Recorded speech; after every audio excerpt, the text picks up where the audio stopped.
முதலமைச்சர் மு.க.ஸ்டாலின் ராமநாதபுரம் மாவட்டம் பரமக்குடியில் சுதந்திர போராட்ட வீரர் தியாகி இமானுவேல் சேகரனாரின் உருவ சிலையுடன் கூடிய மணிமண்டபத்தை திறந்து வைத்து பார்வையிட்டு வருகிறார். அந்த காட்சிகளை பார்க்கலாம்.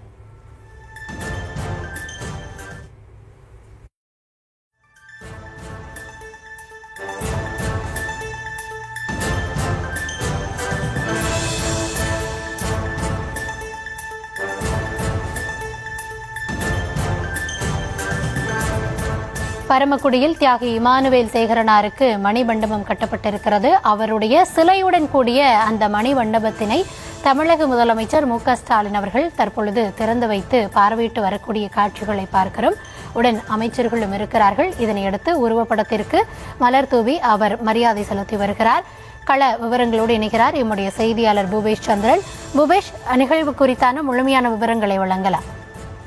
ராமநாதபுரம் மாவட்டம் செல்லூர் பகுதியைச் சேர்ந்த சுதந்திர போராட்ட வீரர் தியாகி இமானுவேல் சேகரனாருக்கு மணிமண்டபம் அமைக்கப்படும் என ஏற்கனவே தமிழக முதல்வர் மு.க.ஸ்டாலின் அறிவித்திருந்தார். அந்த அடிப்படையில் ராமநாதபுரம் மாவட்டம் பரமக்குடி பகுதியில் 3 கோடி ரூபாய் செலவில் அவருடைய முழு உருவச் சிலையுடன் கூடிய மணிமண்டபம் கட்டும் பணியானது துரிதகதியில் நடைபெற்று தற்போது அதற்கு சிறப்பு விழாவானது இன்று நடைபெற்று வருகிறது.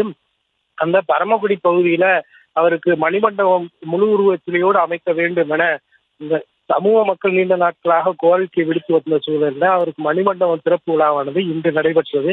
சென்னையிலிருந்து தனி விமானம் மூலம் மதுரை வந்தடைந்த அவர் ஜல்லிக்கட்டு போட்டியை துவக்கி வைத்து சாலை மார்க்கமாக பரமக்குடியில் அமைந்திருக்கக்கூடிய அவருடைய மணிமண்டப திறப்பு விழாவில் கலந்து கொண்டு தற்போது மலர் தூவி மரியாதை செலுத்தியிருக்கிறார். அவரோடு அமைச்சர் ராஜகண்ணப்பன் உள்ளிட்ட முக்கிய அமைச்சர்கள் கலந்து கொண்டதோடு இந்த மணிமண்டப திறப்பு விழாவானது நடைபெற்று முடிந்திருக்கிறது. இதனை அடுத்து இங்கிருந்து புறப்பட்டு செல்லக்கூடிய முதல்வருக்கு அவருடைய கட்சி தொண்டர்கள் உற்சாக வரவேற்பு அளித்தனர். அது மட்டுமல்லாது 200க்கும் மேற்பட்ட மாற்றுக் கட்சியினை இணைப்பு விழாவானது இன்றைய தினம் நடைபெறக்கூடிய சூழல்ல ராமநாதபுரம் மாவட்டம் முழுவதும் 2000க்கும் மேற்பட்ட போலீசார் பலத்த பாதுகாப்பு பணியில் ஈடுபட்டு வருகின்றனர். சுதந்திர போராட்ட வீரர் தியாகி இமானுவேல் சேகரனுடைய மணிமண்டப திறப்பு விழாவானது பரமக்குடி பகுதியில் இன்றைய தினம் சிறப்பாக நடைபெற்று வருகிறது என்பது குறிப்பிடத்தக்கது.